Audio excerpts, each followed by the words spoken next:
Pues sí, pero es algo en lo que ella ha trabajado, pues, bueno, no sé si toda su vida, pero no sé, yo no se la daría.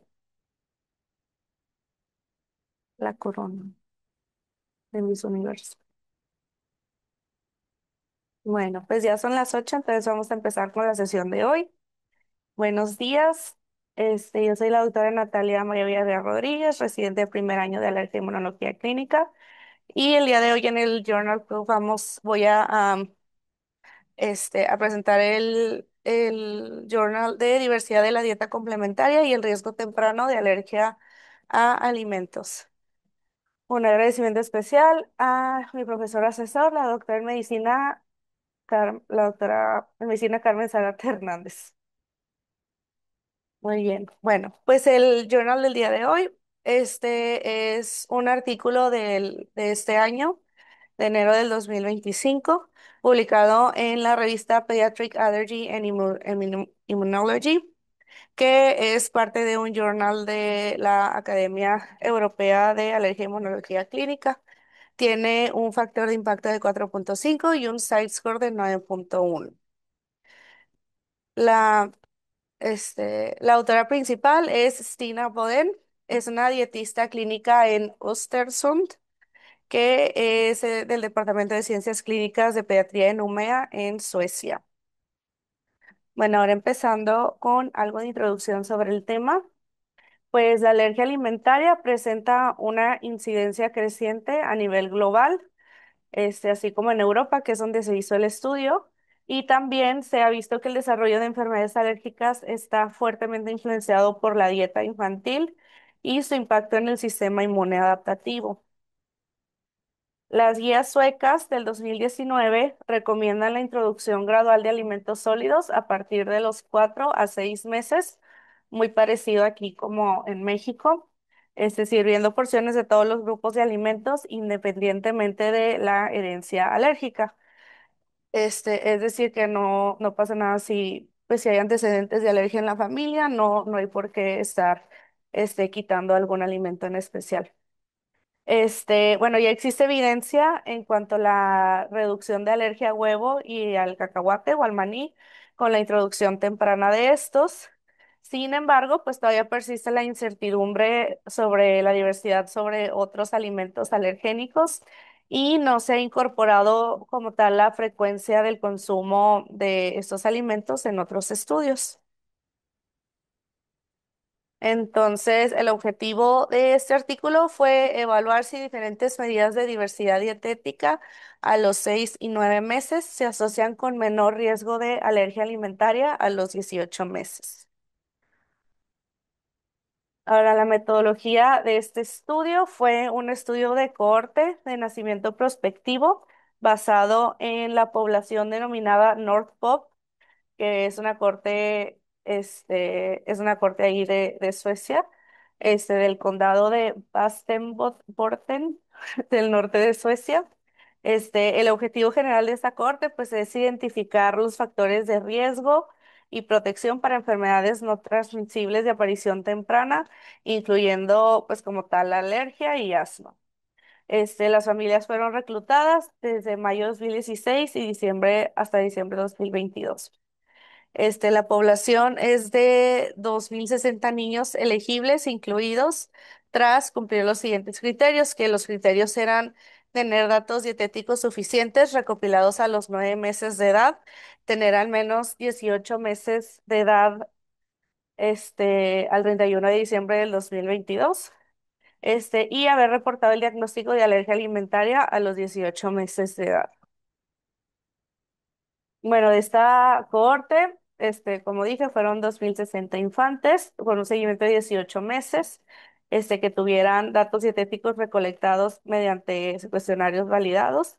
Se registraron la introducción de 41 alimentos, la frecuencia de consumo de 55 alimentos y variables adicionales que se incluyeron fueron la lactancia materna, el uso de fórmula, historia de eczema y historia familiar de alergia alimentaria.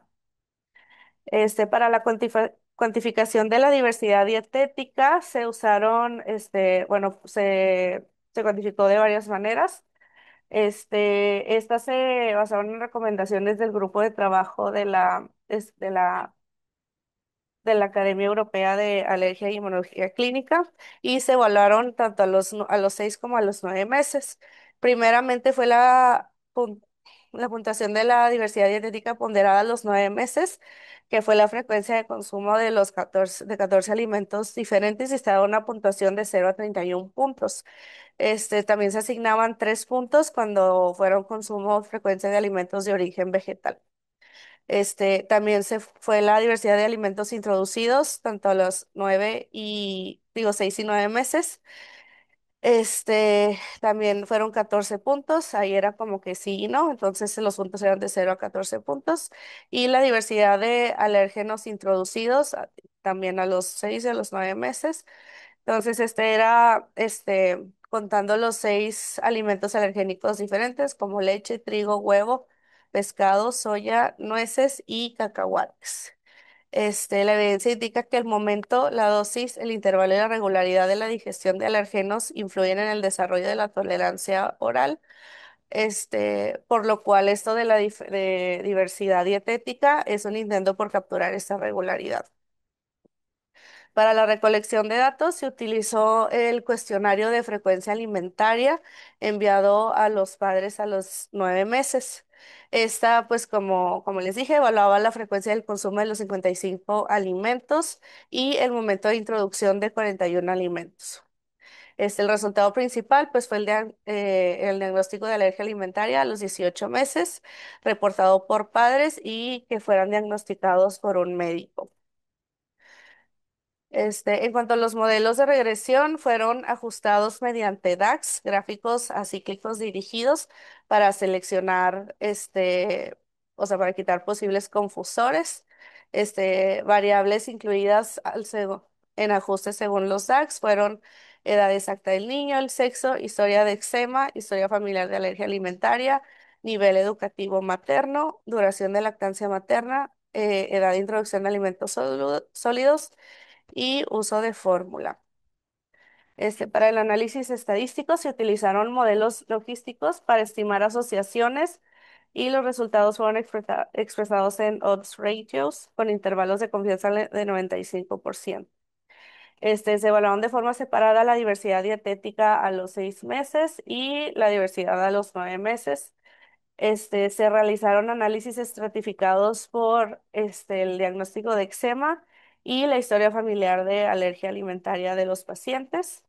Y se hicieron 3 análisis de sensibilidad, que era excluir los casos que tuvieran síntomas gastrointestinales, excluir los diagnósticos de alergia alimentaria antes de los 9 meses y la revisión con otro set de confusores alternativos. Bueno, en cuanto a los resultados. Pues la prevalencia de alergia alimentaria a los 18 años, digo, a los 18 meses, que fue la edad que se tomó aquí en el estudio, fue un total de 100 niños, que equivale al 4,9% que tuvieron ese diagnóstico de alergia alimentaria a esta edad. La prevalencia en cuanto a los alimentos, pues los más comunes fueron leche y huevo, leche con 3,3%, huevo 2%, trigo 0,5%, cacahuate 0,5% y pescado 0,3%. El 86% de los casos incluidos cumplieron con criterios de alergia alimentaria clínica según definiciones del estudio. Y bueno, también otros resultados que se vieron, pues fue que la diversidad dietética ponderada a los 9 meses, sí se asoció con un 61% menos de probabilidades de alergia alimentaria a los 18 meses. Esta asociación pues se mantuvo significativa, incluso excluyendo los casos de alergias pues antes de los 9 meses que fueron los que se excluyeron en el estudio. También se vio que el número de alimentos introducidos a los 9 meses, la introducción de 13 a 14 alimentos se asoció con un 45% menos probabilidades de alergia alimentaria también a los 18 meses.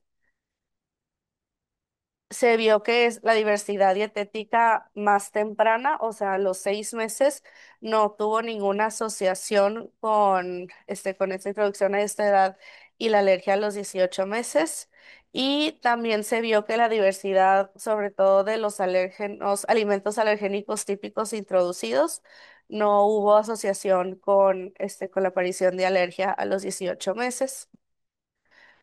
Otros factores de riesgo que se vieron, pues fueron el riesgo por tipo de alimentación, o sea, lactancia materna exclusiva o con fórmula.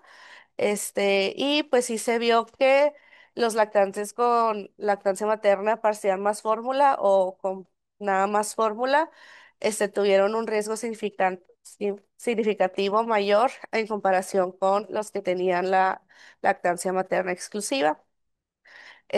También el riesgo por herencia se vio que tener historia familiar de alergia alimentaria fue un fuerte predictor de mayor riesgo. También se vio que el eczema o sea, el efecto protector de la diversidad de la dieta a los 9 meses se vio mucho más en los pacientes que tenían historia de eczema y también se vio también más este efecto protector en los pacientes que no tenían antecedentes familiares de alergia alimentaria. Bueno, ahora para ya discutir los puntos claves de esta investigación. Pues prácticamente entre más diversidad de alimentos que había a los 9 meses, sí se vio que estuvo asociado con menor riesgo de alergia alimentaria a los 18 meses. Esta diversidad dietética a los 6 meses no tuvo ninguna asociación con la aparición de la alergia alimentaria, probablemente porque pues no hay una diversidad real antes de esta edad y pues que también probablemente la frecuencia de la ingesta durante los meses de diferencia pues también puede haber sido la clave en la tolerancia, no solo el número de los alimentos introducidos. Esta asociación de protección de la diversidad se vio mucho más fuerte en niños con eczema y en los pacientes sin antecedente familiar de alergia alimentaria. Y pues esto refuerza lo que es la hipótesis de la doble exposición, que esto pues de tener también tolerancia oral se puede contrarrestar el riesgo de la alergia y que la diversidad de alimentos altamente alergénicos no se asoció con menor riesgo de alergia alimentaria en estos niños.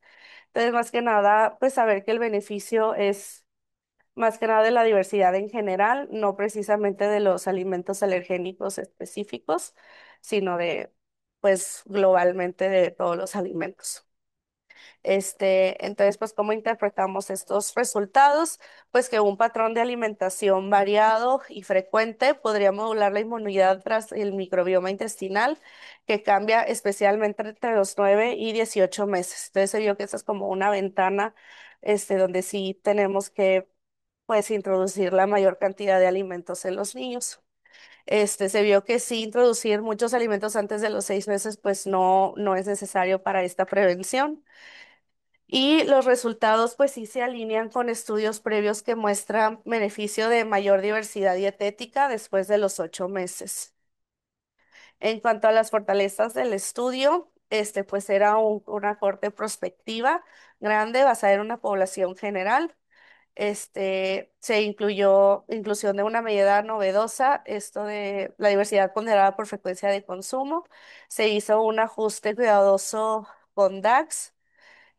Hubo sensibilidad y estratificados robustos y las conclusiones fueron consistentes, incluso excluyendo los casos con síntomas gastrointestinales o alergia temprana, como quiera se vio que sí hubo pues sí, pues una consistencia en los resultados. Las limitaciones del estudio, pues fue que el diagnóstico de alergia alimentaria fue reportado por los padres. Entonces, pues ahí pues está riesgo de que hubo un error en la clasificación en cuanto a los papás percibieron. No hubo información en cuanto a porciones de los alimentos, nada más fueron las frecuencias. No se captó el mantenimiento de exposición después de los 9 meses. También hubo posible sesgo de que las familias eran muy participativas y con mayor nivel educativo. Y pues la baja frecuencia que tuvimos en la cohorte de el diagnóstico de alergia alimentaria a los 18 meses. que solo fueron 4,9%. Entonces, pues el poder estadístico está limitado pues en algunos grupos, o sea, como que hay menos diversidad en los posibles resultados por pues por este criterio de inclusión que tenían. Pero bueno, en conclusión, pues una dieta complementaria diversa, frecuente y amplia a los 9 meses se asocia con un menor riesgo de alergia alimentaria a los 18 meses. Los resultados respaldan las guías de alimentación infantil existentes. La diversidad antes de los 6 meses pues no tiene mucho beneficio. Este, y los niños con eczema, sobre todo, sí podrían beneficiarse más de esta diversidad de dieta a los 9 meses. Y pues sí se necesitaría más evidencia sobre la importancia exacta de la frecuencia de ingestión y y su efecto en la tolerancia. Bueno, y en cuanto a las conclusiones personales, pues nada más pues reforzar sobre la variedad de los alimentos en la dieta de los niños, la regularidad, y que sí se cumpla la regularidad en la alimentación, sobre todo en los 9 meses, que es como la ventana clave que tenemos, bueno, que se vio en el estudio. Pues que en realidad no es necesario adelantar la alimentación complementaria antes de los 6 meses porque pues no se vio mucho cambio. Y sobre todo en niños con eczema, pues sí enfatizar esta exposición amplia y frecuente de la diversidad de los alimentos para apoyar esta tolerancia. Y bueno, que también la prevención no depende solo de los alimentos alergénicos, sino pues de todos los alimentos en general. Y pues sí que importante comunicar que, o sea, sobre todo a los pacientes, bueno, a los papás de los pacientes, que esta diversidad pues no va a aumentar el riesgo de alergia alimentaria, sino que pues los va a proteger. Y ya sería todo. Muchas gracias. Sí, estuvo un poquito corto el estudio.